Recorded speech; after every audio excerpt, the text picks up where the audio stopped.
مشہور ملحد اویس اقبال ایک اعتراض کرتے ہیں دین اسلام پر، یعنی قرآن پر۔ وہ یہ ہے کہ وہ کہتے ہیں کہ آپ کی قرآن میں اللہ فرماتے ہیں لَقَدْ خَلَقْنَا الْإِنسَانَ فِي أَحْسَنِ تَقْوِيمٍ، تحقیق ہم نے انسان کو اچھے طریقے سے بنایا ہے، یعنی خوبصورت بنایا ہے، اچھے سانچے میں بنایا ہے، وہ خوبصورت ہے، بہترین مخلوق ہے۔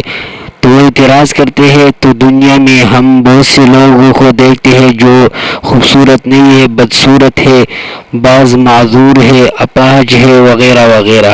یہ اعتراض وہ کرتے ہیں قرآن کی اس آیت پر۔ اس کو ہم جواب دیتے ہیں اویس اقبال، اللہ تعالیٰ نے فرمایا کہ ہم نے انسان کو احسن تقویم یعنی سب سے اچھے سانچے میں پیدا فرمایا ہے۔ در حقیقت انسان اللہ تعالیٰ کی بہت ہی عجیب مخلوق ہے۔ اس کی روح، عقل، شعور، ادراک، فہم و فراست تو بے مثال ہی ہے۔ جسمانی ساخت، حسن و جمال، اعضاء و جوارح، قد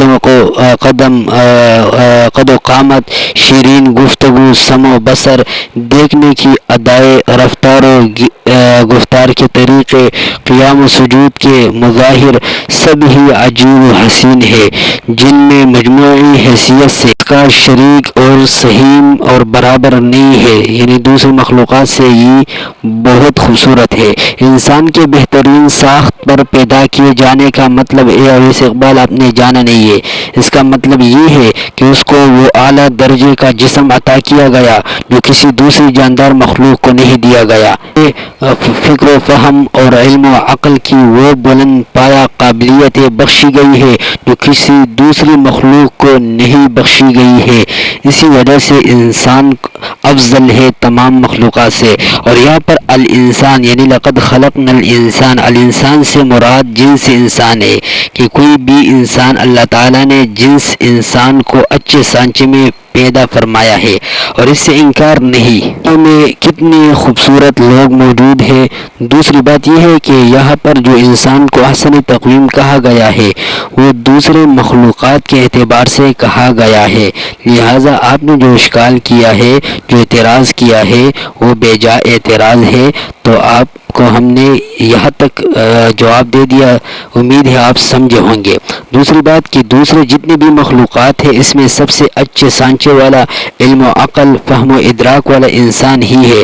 جہاں تک بات ایک انسان کا دوسرے سے خوبصورت ہونے کی ہے، دوسرا کم خوبصورت لگتا ہے یا بدصورت، تو یہاں انسان کا انسان سے مقابلہ ہی نہیں ہے، یعنی احسن تقویم جو کہا گیا ہے مخلوقات کے اعتبار سے کہا گیا ہے، جانوروں وغیرہ کے اعتبار سے کہا گیا ہے۔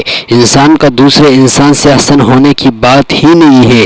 اور اس میں ایک بات یہ بھی ہے کہ حسن و خوبصورتی کا معیار ہر بندے کا الگ ہوتا ہے۔ کسی انسان کو سفید پسند تو کسی کو کالا وغیرہ پسند ہے۔ جیسے پشتون زبان کا ایک شعر ہے، خوب چال ورشی کٹ بالخت نگوری اور روچی پچا ورشی تور اسپن تنگوری۔ یہ تو یعنی نیند جب انسان پر غالب ہو جاتا ہے پھر جگہ، چارپائی، تکیہ وغیرہ کو نہیں دیکھتا ہے۔